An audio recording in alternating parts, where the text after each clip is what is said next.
Oke guys, Bismillahirrahmanirrahim. Assalamualaikum warahmatullahi wabarakatuh.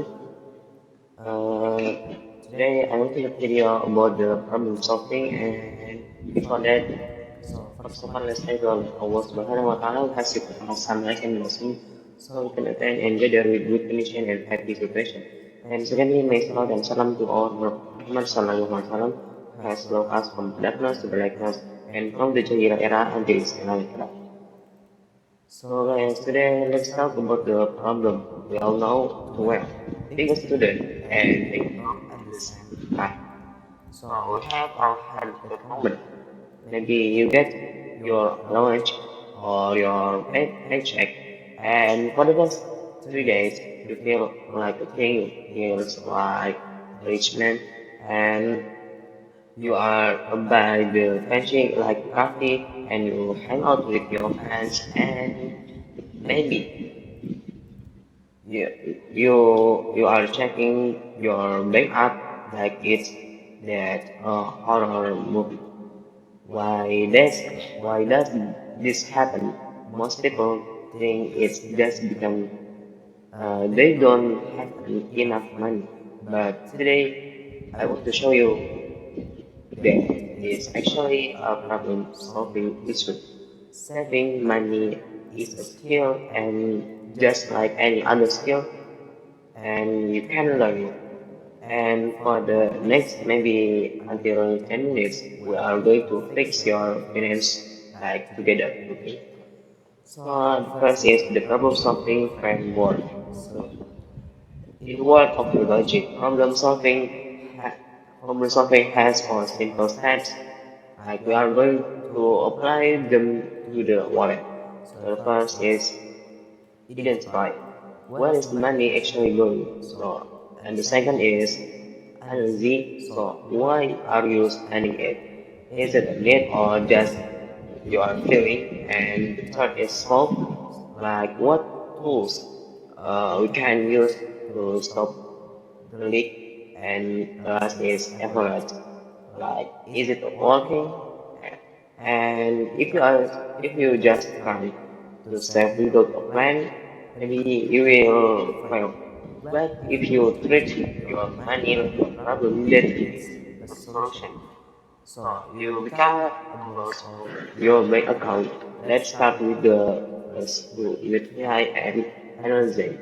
So tracking the leaks. So most students don't realize that their biggest, like money leaks, aren't big purchase. It's a small ones. So think about it. Like 300 rupiah, like says coffee doesn't feel like much, but if you do that like 20 times a month, that will be become a 600 rupiah. So what do you think? That's a lot of the instant noodles. So the step one is the for the next 7 days. I want you track every single cent you spend. Use your note on your phone. So don't judge yourself yet. Just track it. And when you look back at the end of the week, you will see the pattern. So are you spending because you are hungry or just you're bored? Are you buying things because you need them or because your friends are buying them? So this is the called self-awareness. So any is the foundation of saving.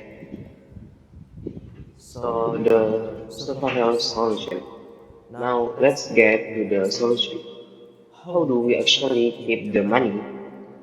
So first, use the 50, 30, or 20 solution. How do we actually keep the money?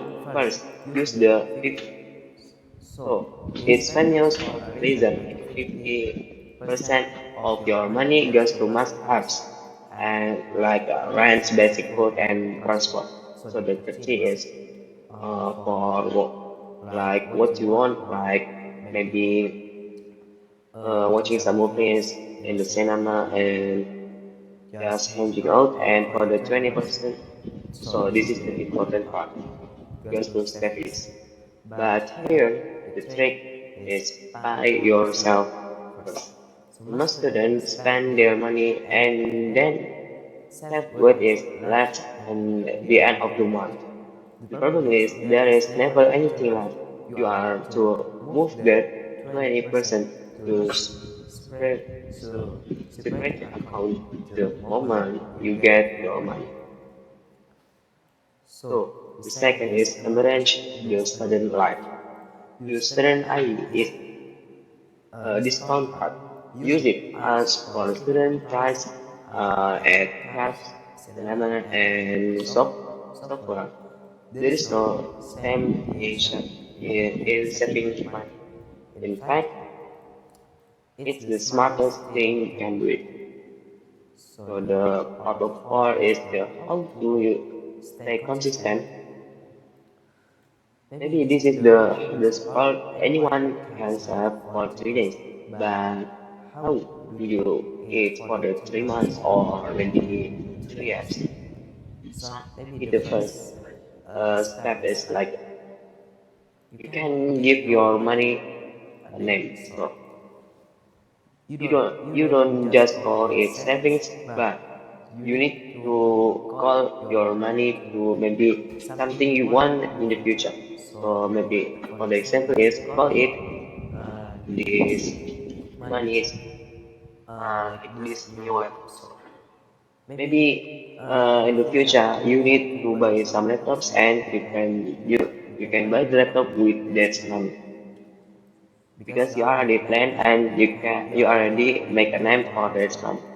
Or maybe emergency a peace of mind. Maybe when your money has a name, it's hard to spend on random snack like that. And the second is the 24-hour rule.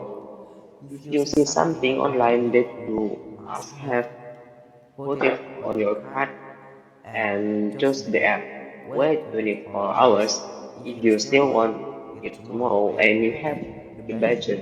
Okay, but 90% of the time must have feeling the savers.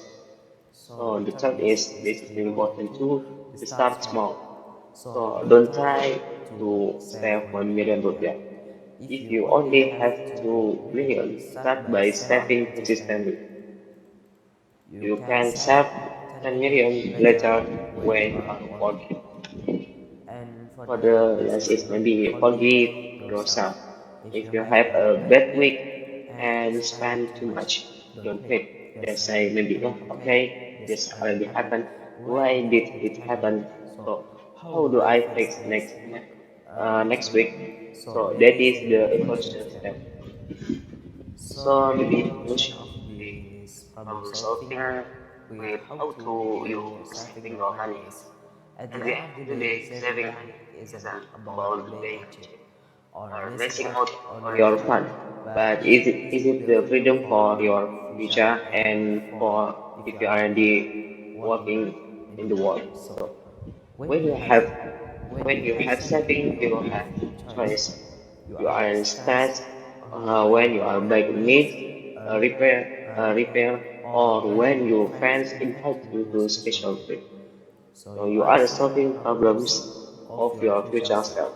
So maybe you can starting for today, track your spending for just only 1 week. So I promise you all see the difference. Being a student is temporary, but the money habits you build now will stay with you forever.